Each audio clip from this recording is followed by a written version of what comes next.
As the war in Ukraine continues, there is increasing evidence that Russia has knowingly attacked schools. Attacks on civilian structures are considered a possible war crime. The Ukrainian government says Russia has shelled over 1,000 schools and has destroyed 95. The Associated Press said the large amount of wreckage and damage is evidence that Russia knew that it was targeting schools. Recent attacks include a school in the eastern village of Bilohorivka, where a bomb destroyed the school. On March 3rd, School 21 in Chernihiv was bombed. School teacher Ina Levchenko had reopened School 21 to shelter scared families. She has taught there for 30 years. School officials painted the word children in large letters on the windows. Russia bombed the school anyway. Levchenko was buried under wreckage, and her legs were broken. She could not see because of blood and dust, but she could hear screams. Just before the attack, she had ordered 70 children to shelter in the basement of the school. They would survive, but 9 other people, including a 13-year-old boy who was her student, would not. Levchenko said, "Why schools? I cannot comprehend their motivation. It is painful to realize how many friends of mine died, and how many children who remained alone without parents got traumatized. They will remember it all their life and will pass their stories to the next generation." The Associated Press and the PBS series Frontline have been investigating the incidents. The two reported that they have independently confirmed that Russia has destroyed 57 schools. They say the attacks were carried out in a way that suggests possible war crimes. These schools represent a few of the many possible war crimes. Ukraine's Prosecutor General, Irina Venediktova, the International Criminal Court, and others are investigating more than 8,000 possible war crimes involving hundreds of suspects.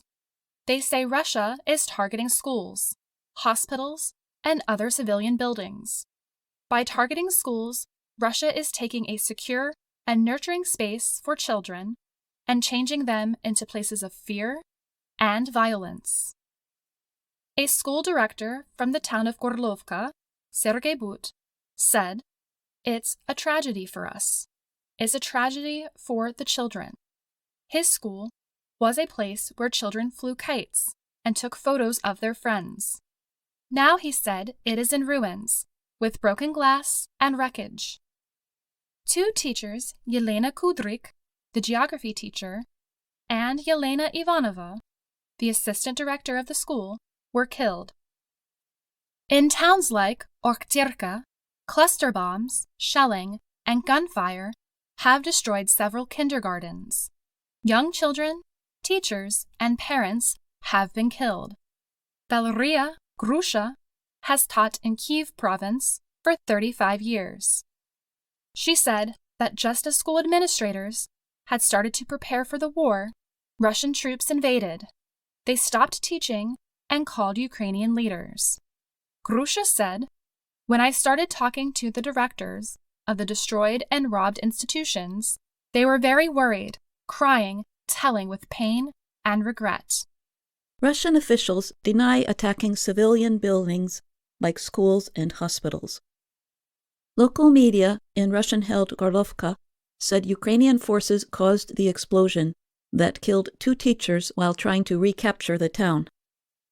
War crime experts say it will be difficult to prove the intent of the attacks, even with the destruction and killing of civilians.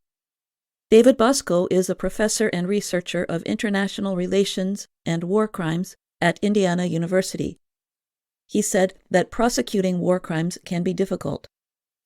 If the military uses civilian buildings, then those buildings can be wartime targets.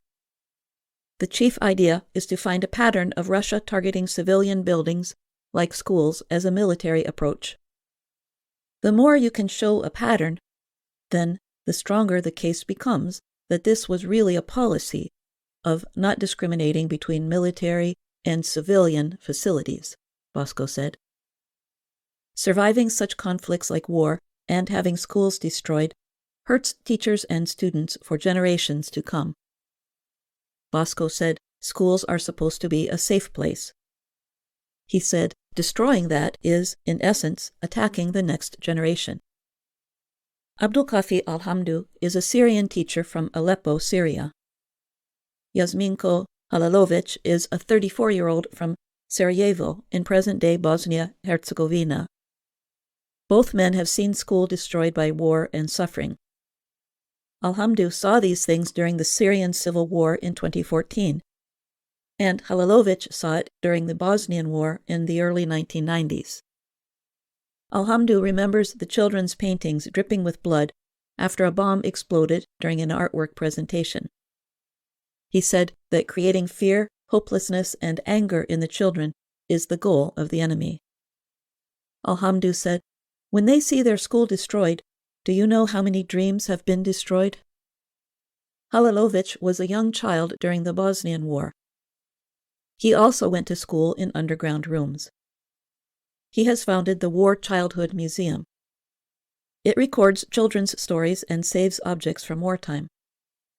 He has worked with displaced Ukrainian children since the start of the invasion of the Donbas area in Ukraine in 2014. He recently had to remove himself and his workers because of the current conflict. Halalovic said, "Once the fighting ends, the new fight will start, to rebuild cities, to rebuild schools and infrastructure, and to rebuild society, and to heal. And to heal is the most difficult," he said. More than half of Ukrainian children have been displaced. Schools have become shelters, and the war has forced learning underground. Millions of children are continuing their studies on the Internet. International aid organizations like Save the Children and UNICEF have been working with the government to set up Internet learning programs. Save the Children said in a statement, "Educating every child is essential to preventing grave violations of their rights."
Hi, thank you for watching. I hope the videos are useful for you. Please subscribe to my channel using the button below.